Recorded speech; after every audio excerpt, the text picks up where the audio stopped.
भगवान नारायण ने कहा चिंता मत करो, शंकर का अभिषेक जरूरी नहीं है कि आप शिवालय जाओगे तो अभिषेक हो पाएगा।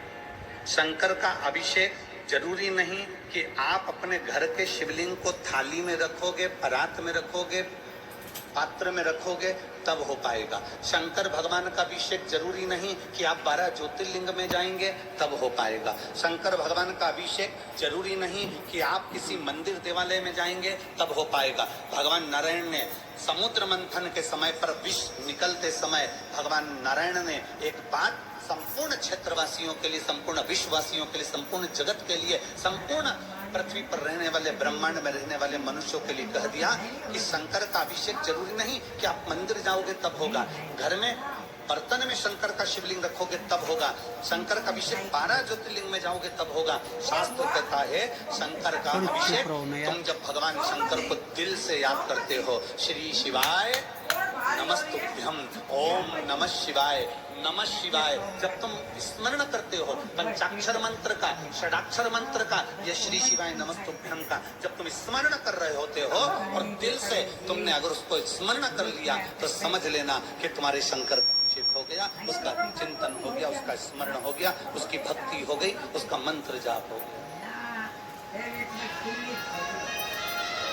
आप समझे उसको।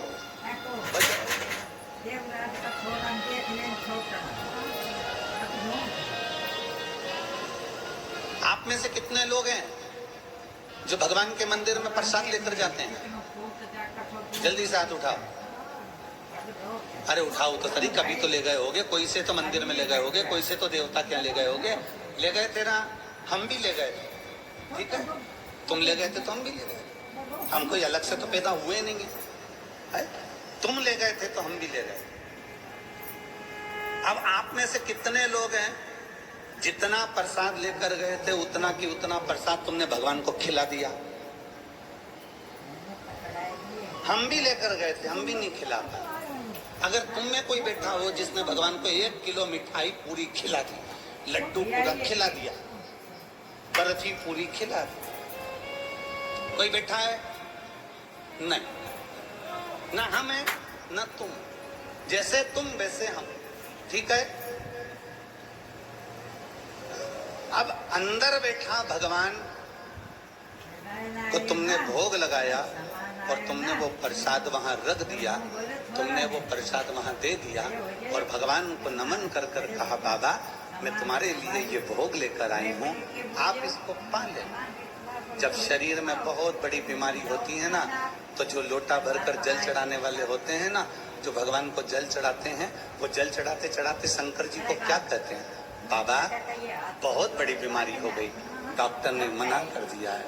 बाबा डॉक्टर कहता है कि ये किडनी नहीं चलेगी, ये लीवर नहीं चलेगा। बाबा मेरा थायराइड बढ़ गया, बाबा मेरी शुगर बढ़ गई, बाबा मेरा ब्लड प्रेशर गड़बड़ हो रहा है, बाबा मेरी आंखों की रोशनी चली गई, बाबा बहुत तकलीफ में हूँ। तब हम जब भगवान शंकर को जल चढ़ाते हैं ना, उस समय बाबा से कहते जाते हैं और बाबा से आखिरी में जल चढ़ाकर फिर कहते हैं बाबा मैंने जो जल समर्पित करा है ना बाबा, इसको अमृत कर दीजिए। मैंने सुना है आपकी जटा में गंगा है और गंगा अमृत का काम करती है। मैंने सुना है आपकी जटा में चंद्र है, चंद्र अमृत का काम करता है। बाबा मैंने सुना है आपके मस्तक पर सूर्य है, सूर्य अमृत का काम करता है। बाबा आपके पूरी शरीर में 33 कोटि देवता विराजमान है। बाबा जब मैं जल चढ़ाऊं ना तो इसको अमृत कर दीजिए और मेरे रोग को आपका जल का आचमन करके से ही मेरे रोग समाप्त कर दीजिए। शिव रोग को समाप्त कर दीजिए।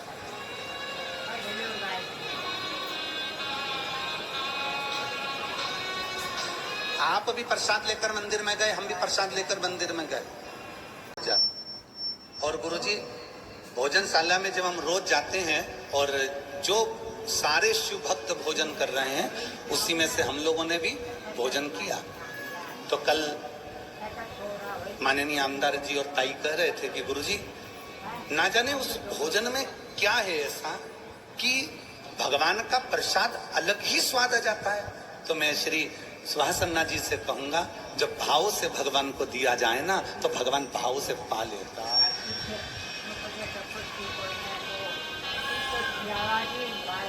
भाव से अगर भगवान को दिया जाए तो भाव से पा लेगा।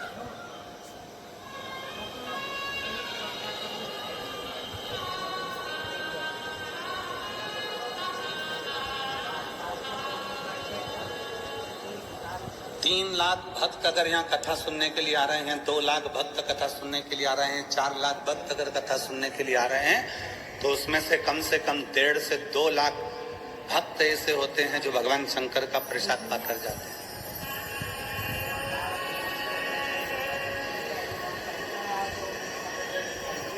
प्रेमवश आपने भी भोग लगाया भगवान को, हमने भी भोग लगाया भगवान को, पर भगवान ने 1 किलो लड्डू नहीं खाए, भगवान ने पेड़ा नहीं खाया, भगवान ने कुछ नहीं खाया, कुछ नहीं।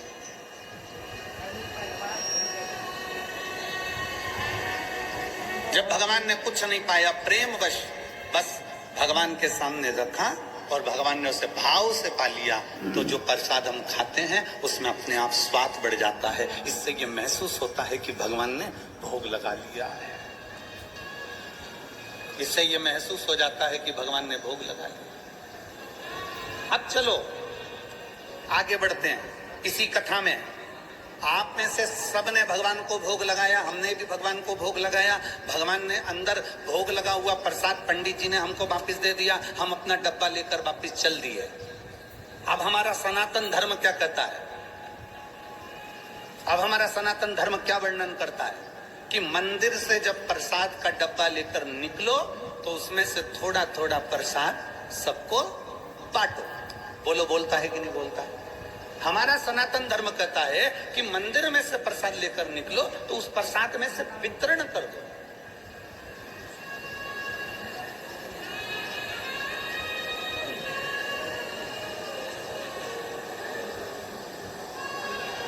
अन्ना जी, आपको कल के लिए धन्यवाद। कल एक हर हर महादेव। हमारे चैनल पे आप सभी का स्वागत।